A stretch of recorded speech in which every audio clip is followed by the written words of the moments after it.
evening, ladies and gentlemen, and welcome to What's Up With That, the show that brings you interesting people, places, cultures, and subcultures here in the South Bay, the San Francisco Bay Area, the state of California, and beyond. And tonight, what's up with zombies? What is a zombie? And what's up with Zombie-o-Rama? Well, I've always been sort of attracted to the darker side of life. When I was a little kid, me and my brother used to wait till Mom and Dad went to bed, and then we'd turn on the TV and watch scary movies. Well, one night we were watching this movie that really freaked me out by George Romero. It was called The Night of the Living Dead. And there was all these people walking around and breaking their hands to walls and grabbing people's heads and like eating them. I mean, munching on them, okay? Well, my brother told me, watch out because there's zombies everywhere, and you know what? Bless you, brother, I didn't sleep for like 2 years. And when I went to church, I told my priest, and he said, don't ever talk about that again because you're going to go to hell. Well, here I am, ladies and gentlemen.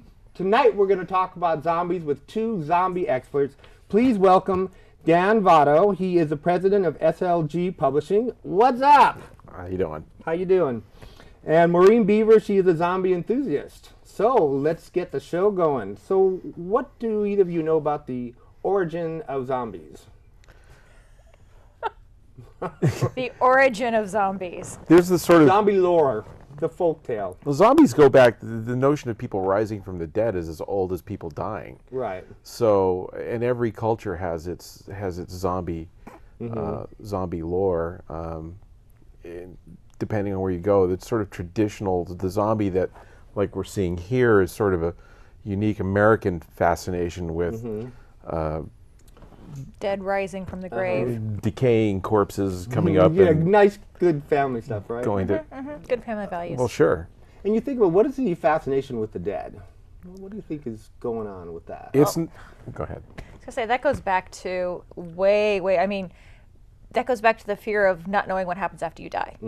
The fascination with the dead goes way beyond zombies. It goes way beyond, it's what most religions are based on. Right. You know, what happens after you die. Zombies are fear that people will come back from the dead as they're decaying because they don't perhaps go to a different place, or because they're trapped in their bodies, or for some other reason. It's the fear of our loved ones coming back. They got kicked out of purgatory. Yeah, or something like that. Go away.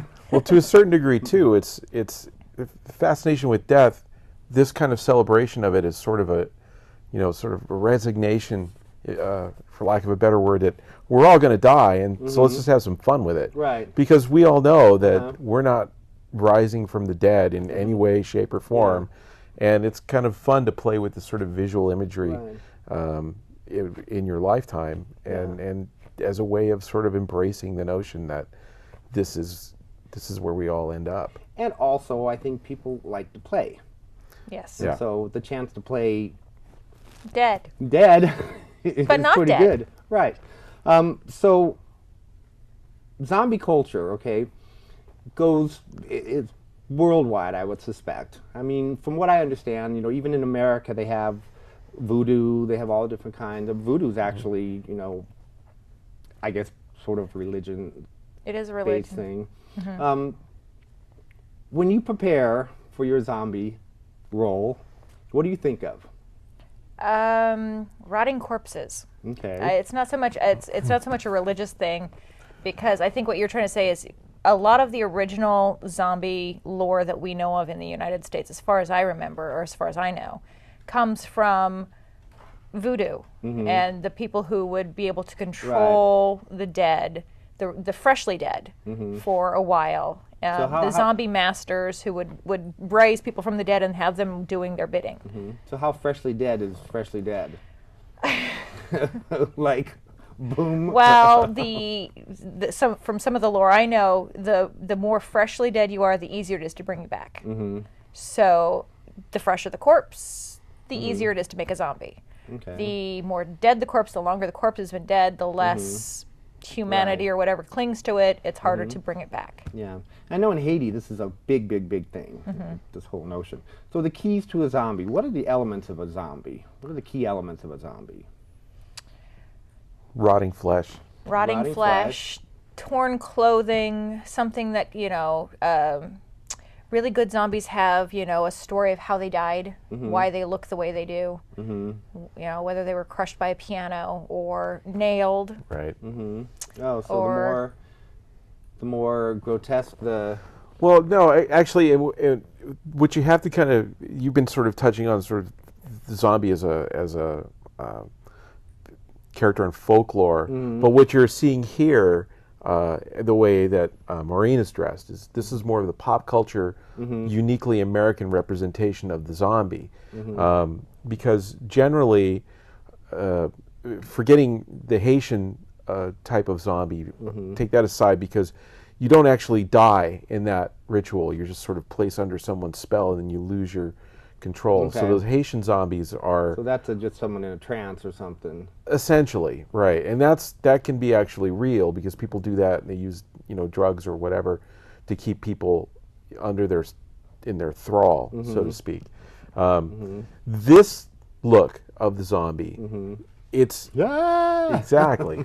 It's unique and freaky. Can you use like garlic or something? Is there a defense? This is the crawling from the grave, or in this case, actually, Maureen has an interesting story. Maybe you want to share that. The backstories. Because every decent zombie needs to have a backstory. Because we were talking about this in the green room. I said, you know, zombies rise from the grave. Who buried you like that? And you know, and so, but here's... She was Madonna. What do you mean? No, well, no, I mean... No, and we had this discussion at the Zombie-o-Rama. Right. That they were like, okay, you have to have a reason why you're dead. Why are you dressed that way? How did you die? Okay. And so my friends and we were both dressed, you know, kind of in pop culture clothes and kind of like, and I was like, so... We were on our way to the rave, right? This big party, this rave. And we're in the car, and we drive, we park, and we get out of the car, and the guy's like, ticket, please. We're like, oh, here you go. And then, And so we died because we were going to this party, and the guy who took the car, the valet parking guy, was a zombie, and we didn't realize it was a zombie party. So, so he ate your brains out. Yeah, he ate our brains. Okay. Well, but it brings in another notion, too, that's more contemporary, which is zombie... being spread as an infection, as a disease. So this actually, death is not necessarily a part of it, but it represents sort of a modern day fear that is very real, of a contagion sweeping through and taking people out. And in this case, this is the way you end up, as a drooling, flesh-eating, because that's pretty much all you can do. Well, I think that concept is very real. I mean, if you look at things that happen in the world and all that kind of thing, the idea of a spreading virus and in the form of a zombie is even more creepy and atrocious than anything you could imagine. Right. Well, we're being prepared for, you know, possible swine flu outbreak, and so it's the same thing. You know. So next year you'll have to have a pig nose. No. All right. Well, we're going to look at some footage from Zombie-o-Rama, and we'll be right back. And what's up with that? Hello, I'm Community Television. And I'm Corporate Media. The channels I own serve as my personal mouthpiece. I tell you what I've told you you want to know. Wow, that sounds really great for you. I carry local programming by local people and provide a forum for diverse community dialogues that anyone can participate in. Really local, huh? Well, I own stations all over the country, so my programming is designed to be generic and appealing to the majority. It keeps my corporate advertisers happy. I connect people to their communities by televising local government meetings and community events, things that would otherwise never be shown on TV. Huh. Well, I could never do that. But hey, everything I show is carefully screened through focus groups gathered from NASCAR races and Walmart parking lots. I suppose you let just about anybody on TV. That's right, we do. Community television makes production facilities and training available to every member of the community, who can then produce their own programming and have it televised free of charge. Well, that sounds terribly unprofitable. Oh, corporate media. It's not always about money.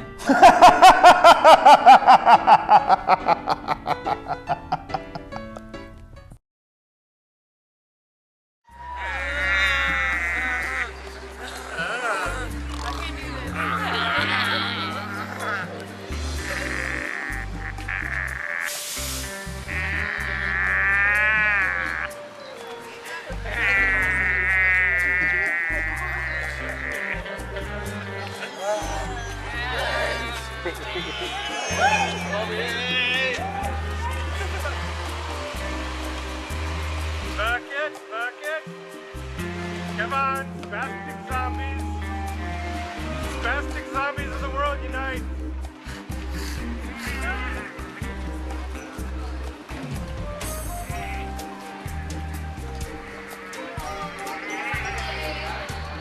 Ah!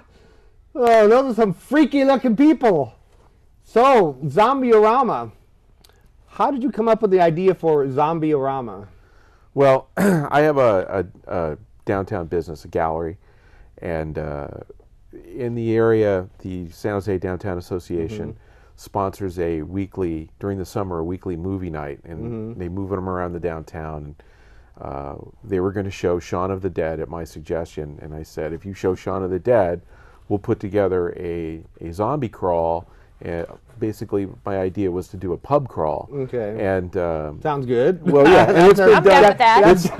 I'm good with that's good with that. And it's been you're on the right track. It's something that's not unique. You know, lots of other cities have pub crawls rolled in a zombie theme, and they're fairly successful. And I showed them, you know, that this could work downtown in terms of bringing people who don't normally come into the San Jose downtown, especially on a Wednesday night.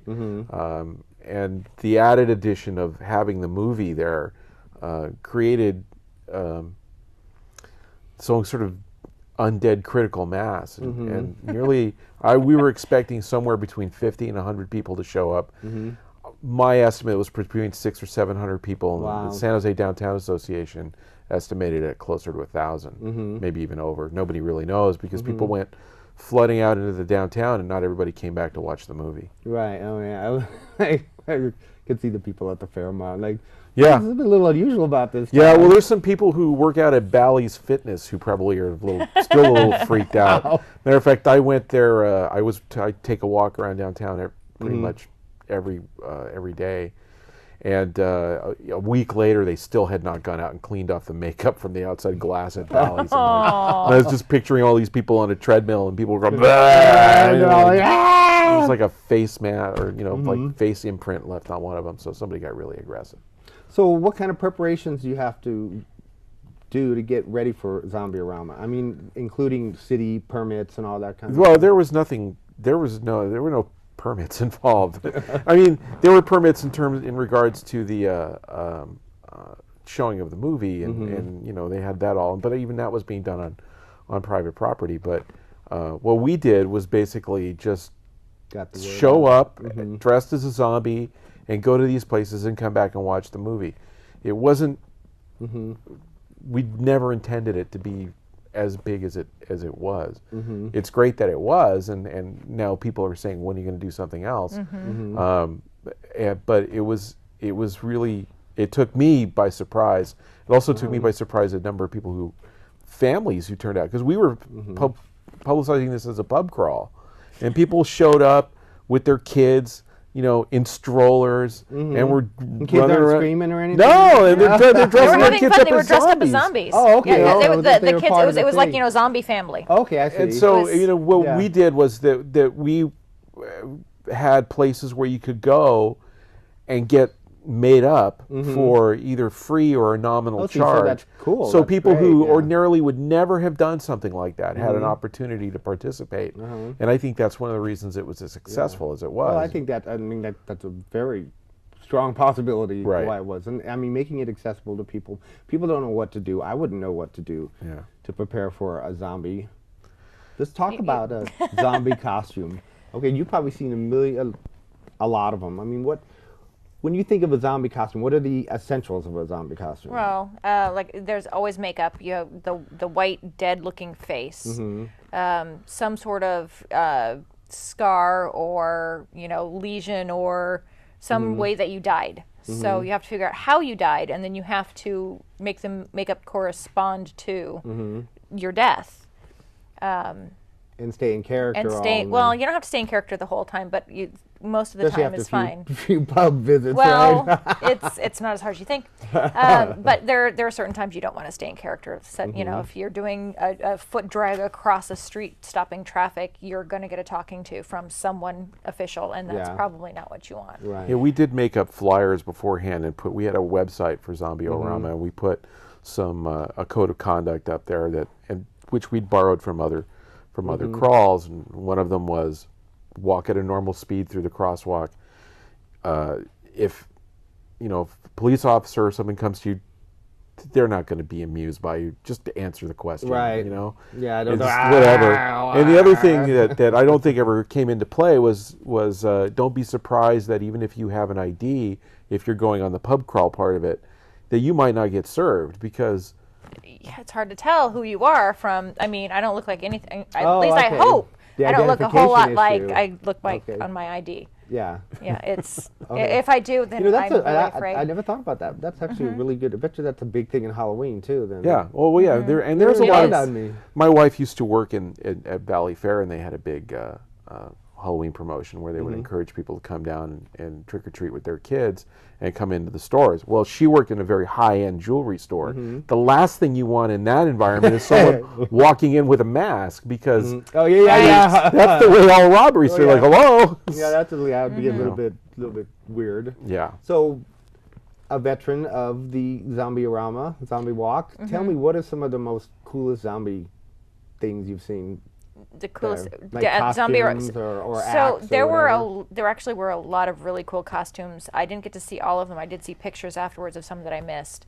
There was one zombie running around with a record through his head. Yeah. That was taken from a scene from Shaun of the Dead. Which was hilarious. There was a guy with a zombie dog. There was a little old lady with like a walker and a bathrobe who was a zombie. That's cool. There were just She might have really been a zombie. Okay, so be careful. She might have been. There was one guy that I saw that had a nail. The nail. And he would put himself up against the posts or really? against the wall to make it look like he'd been nailed to a wall. Right. Very cool. Yeah, just a giant nail through him. Yeah. There were there was the guy wearing the hard hat, zombie. We ended up hanging out with birthday zombie. There was a girl, it was her birthday that night. Oh, really? So her party was at Zombie-o-Rama. She was running around in this dress with this tiara. She was all green with these pink balloons. Yeah, she's like Carrie or something. And she's just she's just wandering around with these balloons, having so there were some really fun and amazing things. I saw pictures of guys who had intestines hanging out. No, cool. The more the better. Oh. I love that stuff. I really do. So when so I'm imagining this event. So here's the guy with the nail and people intestines and guts and blood and whatever. So when you come up to another zombie, what's the interaction?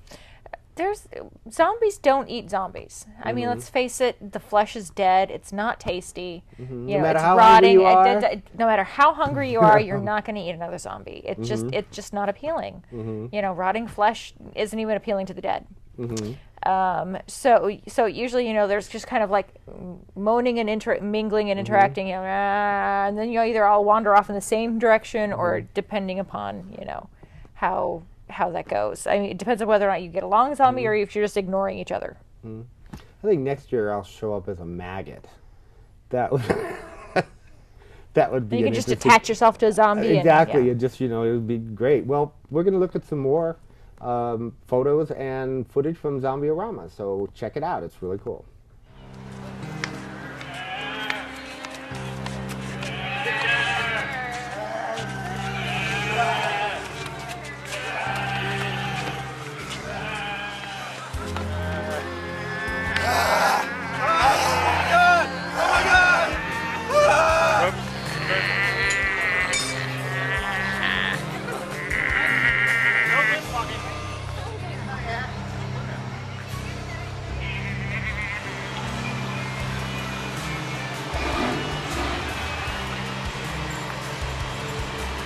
No, don't come for the camera.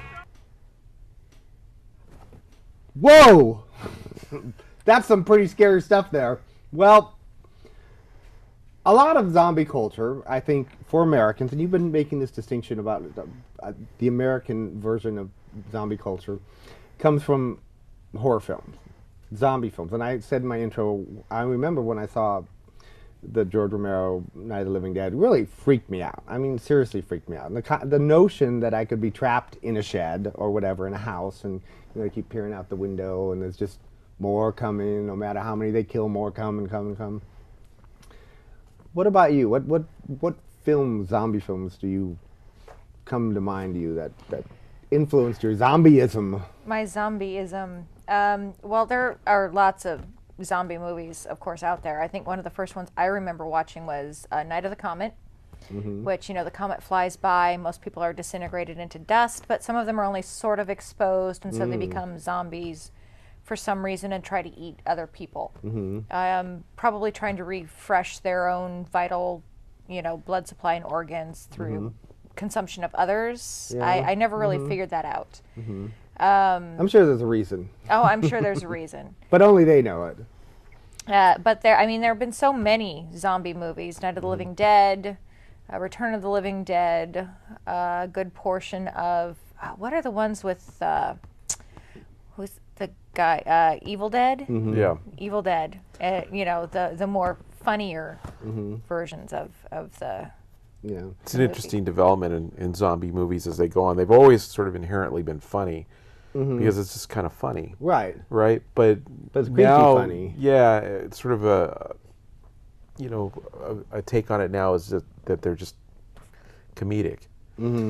Because, they're slow moving and eating brains or doing whatever, just chomping on people's arms. And it's really how we react to it. And the use of the zombies sort of a metaphor.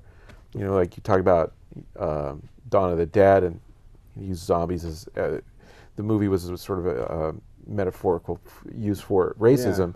Yeah. Right. Later, when in the Atomic War and all that stuff. Later, when they did, when they're invading the mall, it's about rampant consumerism. Right. In Shaun of the Dead, the thing is really about the guy being such a slacker and so clueless that he goes through pretty much half the movie, despite the signs being there, but despite running into zombies in the alley. So the total, he's like a day and a half behind the fact that that people are zombies and are eating other people's flesh. Yeah. So. And then zombie culture has also moved into, of course, the video game market, and a big. Well, it's big, yeah, because you get to shoot at them and not feel guilty about it. That's pretty much the way I see it. Killing the already dead. I think it's interesting because it's zombies are just. The whole notion of dressing up and whatever. It's not necessarily a devotion to zombie cultures or zombies. It's just people having fun. Right. Right. And it's like you want to play a video game where you can blow stuff up, but you play something like Medal of Honor, and those are real human beings there that you're killing, despite the fact that they're Nazis. You go play Resident Evil.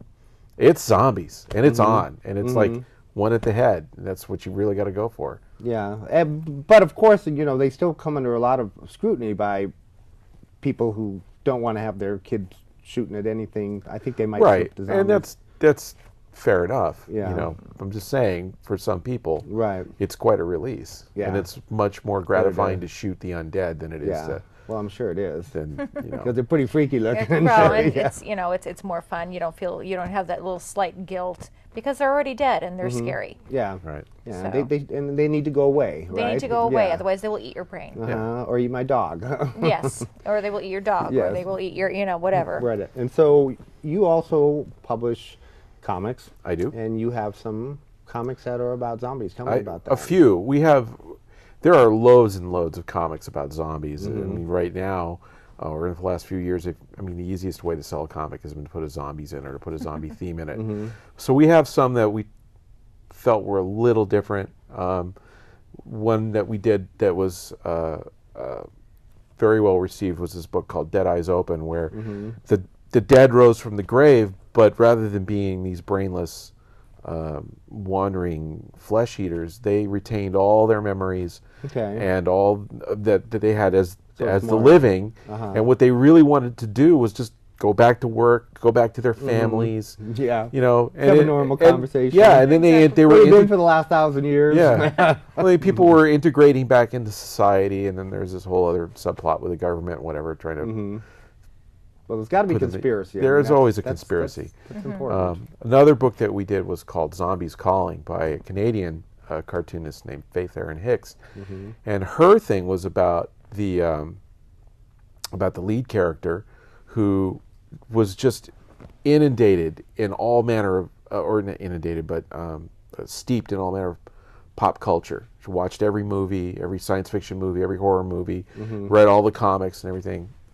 When the zombie invasion happened, she was the only one that knew how to save her friends. And so she went from being a geek to the hero. To the hero. And she's killing zombies with a spork. Yes. You know, the Spork. spork. Wow, Yeah, that's so- impressive. All the much better. yeah, yeah. So she's an action hero. And yeah. Geek to Sure. superhero. Absolutely.